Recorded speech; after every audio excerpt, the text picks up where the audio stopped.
Going to a job interview with face tattoos. This is my third one this week. Getting nervous. I have a good feeling. At least one of us has a good feeling about it. Bro, no, you don't have a face tattoo. Your tattoo is a face. Right, folks, today we are diving into the Gen Z job crisis. With their face tattoos, piercings, and wild hair, Blue Gen Z wants a job, but showing up at 9 a.m., well, now, hey, that's where they're drawing the line. They want the paycheck, but not the work. Welcome to the Gen Z employment paradox. You have SNAP and you're unemployed, you probably need a job now because they said if you don't have a job, you need to get a job within 3 months. And judging how the job market is and how my friends here on TikTok know that finding a job is hard. I've applied to at least over maybe 70 jobs in the past month. I've gotten 10 rejection emails, and then the other 60 haven't even gotten back to me. So if Trump wants us to get off of SNAP, if the big mean orange man, our president, wants us to get off SNAP, maybe he should create more jobs. Has he thought about that? I don't think so. Gee, I wonder why this person might be having difficulty getting a job. I just had an interview. I hate interviews because I just feel like they're lying to me the whole time. They're like, yeah, okay, that's good. That's good, okay. And then this question and this question. But I'm like, did you take one look at me and decide you weren't going to hire me? You know? Yes. It was for a tanning salon. Me, pale as a ghost, walking in there. And I'm like, I just don't, I don't fit, the, look of, a tanning salon. But it's the only interview I've gotten since I started applying for jobs, so. I accidentally told her that I prefer closing. Because she was like, oh, it's 8:45, and I was like, I'm gonna have to wake up at earliest to get here on time. So I was like, yeah, I guess I would prefer the closing shift. And then I realized, the closing shift, they close at 10, what the? And I'm like, I hate closing, actually. Especially if it's late. I hate working late. I'd rather go home early, so I don't know. That's gonna bite me in the butt.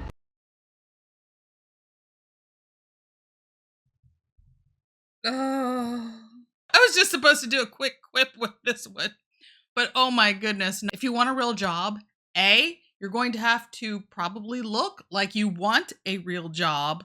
And then B, you're actually going to have to want a real job. When you go into a job interview and you tell, and it's very obvious that you neither want to open nor close. Oh my gosh, I'll have to be here at work if I'm going to have a job. The level of entitlement here is off the charts. I had my first job at 14, so people like this and this kind of attitude are completely foreign to me. And for most of my adult life, I have had at least 2 jobs. Full-time and then a part-time gig or side hustle kind of situation going on. And a job that opens up 8-something in the morning, that's not super early. My husband gets up at 4 a.m. every day for work because he's got a long commute. And closing at 10, that's also not super late. I've worked second shift before, so I've gotten off at midnight, 1 a.m., 2 a.m. She's not talking about some crazy schedule. She's not doing midnights. This woman is moving like a child in an adult's body. I blame the parents. To all the people who are just saying, get a better job, get a higher paying job, I can't get one of those stupid jobs that I'm probably not going to work for. If I went to a schooling of any type, I'll probably only be there for a year, then I'll want a new job because I'm going to hate it. I don't care how much it pays me. It can pay me $30 an hour. If I hate the job, I'm not going to stick around for it. Secondly, I don't have the resources to get a higher paying job. 1, I don't drive because I hate driving. 2, I don't go to school because I can't afford to go to school. 3, I don't want to go to trade school, but there's no interest in it. If I go to school, it has to be something that I'm interested in, which is none of this bull that everyone pays because I hate it. Okay? I hate my jobs. Great, yeah, and I get you have to do it even if you don't like it. Well, guess what? I'm not going to get a higher paying job if I'm not going to care for it. Okay? There you go. So, all of you, and off. Your father should stop allowing you to be beta. Don't be a beta male. Let me know how it goes. Who is raising these young people with no motivation? You don't have to love your job. You don't even have to like your job. I've had many jobs that I did not care for, but they paid the bills. Mostly. Sort of. But somebody should have told him, if you work hard, then you get to play hard. But this young man could have a bright future ahead of him if he got rid of this defeatist attitude. But I'm not going to hold my breath. Does anyone remember the 2006 era commercial of spiraling words and it's saying to you, I couldn't go to college because I don't have any money. I don't have any money because I don't have a job. I don't have a job because I don't have any skills. I don't have any skills because I couldn't afford school. I couldn't afford school because I don't have any money. I don't have any money because I don't have a job. I don't have a job because I don't have any skills. I don't have any skills because I can't afford school. I can't afford school because I don't have any money. And it goes on and on and on like that. Yeah, that internalized into me that capitalism is an escape we can never escape from. Anyway, have a good day. If you need college to teach you skills in this day and age, you've already failed. Fries in the bag. Her takeaway was life is hard, so don't even bother trying. I'm sure she'll go far.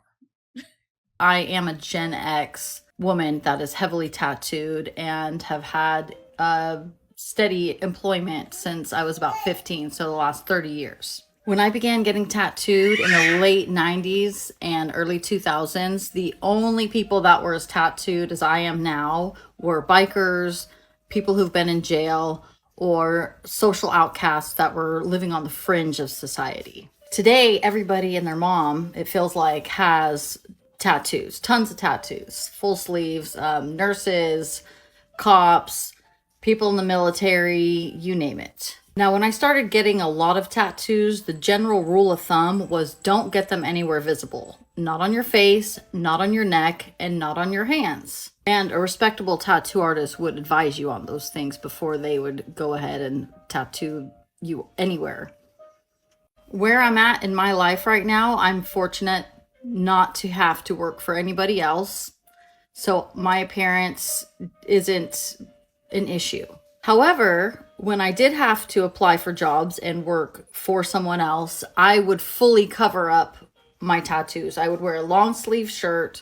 I would look very proper, and I would not show any signs, visible signs that I had tattoos. Mostly because I wanted to be judged on my skill set versus my appearance. Because you only have one chance to make a first impression.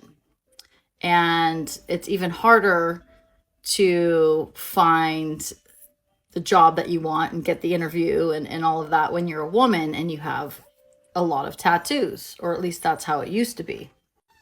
So my advice to the younger generation that are getting tattoos would still be, don't get tattooed where they're going to be visible or you can't cover them up easily. Also, if you are going to get heavily tattooed and that's the direction you want to go in, or you've already gone in that direction, you should learn a skill set that you can get a job pretty much in any fields.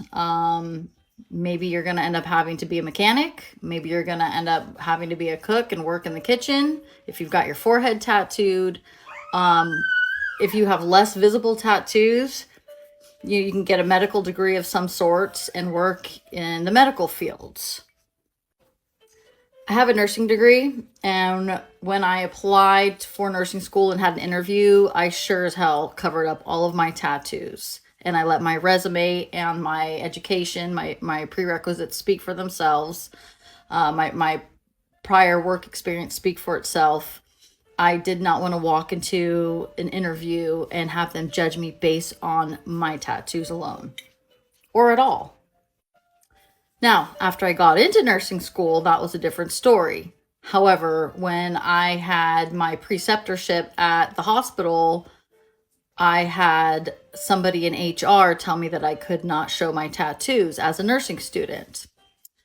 It was a bit hypocritical because there were other people that were employed at the hospital that had tattoos and their tattoos were visible, but I was a student and I was not an employee. And so you end up having to play ball with those rules, whether it's fair or not. That's life. It's just, it is what it is. Also, if you're going to work in corporate or something else like that, you should be advised that having your face tattooed and a lot of visible tattoos is not necessarily the aesthetic that they're going for. You're going to be dealing with a lot of boomers, and corporate America just isn't really big on having their employees have tons of tattoos. Not that I've seen anyways. I'm sure they have a few employees that are tattooed, but definitely not a lot of people with whole forehead tattoos running the register, running the front, that kind of thing. So my advice would be get a skill set, get a job, get an education that is going to make you indisposable, or be self-employed where you're not judged on your appearance. Because I'm not saying that these things are fair. That's just the way things work. No, I'm going to say it's fair. You have to look the part. And once again, these are all choices, not immutable characteristics. This was a choice. And no, just because I'm eating pork rinds does not mean you're eating. I guess it does mean you're eating pork rinds. If I'm eating pork rinds, you're eating pork rinds. Okay. All right. Leroy's going to steal my pork rinds. Okay. Did Leroy break? Okay. All right. Hop down. You ate all the pork rinds. I don't make the rules. It is what it is. So once you start altering your appearance, you have to play by a different standard to look how you want to look and also be employable. Buy me a coffee link to buy Leroy a dog treat. Leroy, stop that. You're so cute. Oh, I love you. I love you. You guys steal the show. Thank you for tuning in to another episode of Red Dawn Daily with your host, me, Dawn Marie, and sometimes Leroy. Leroy, you're not bored, are you? Leroy, did you know that 9 out of 10 people only watch to see you? Yeah. I'm just kind of here holding space for you. It's true. It's true. Leroy, you're so much fun. You're way more fun than any puppet. Right, Leroy?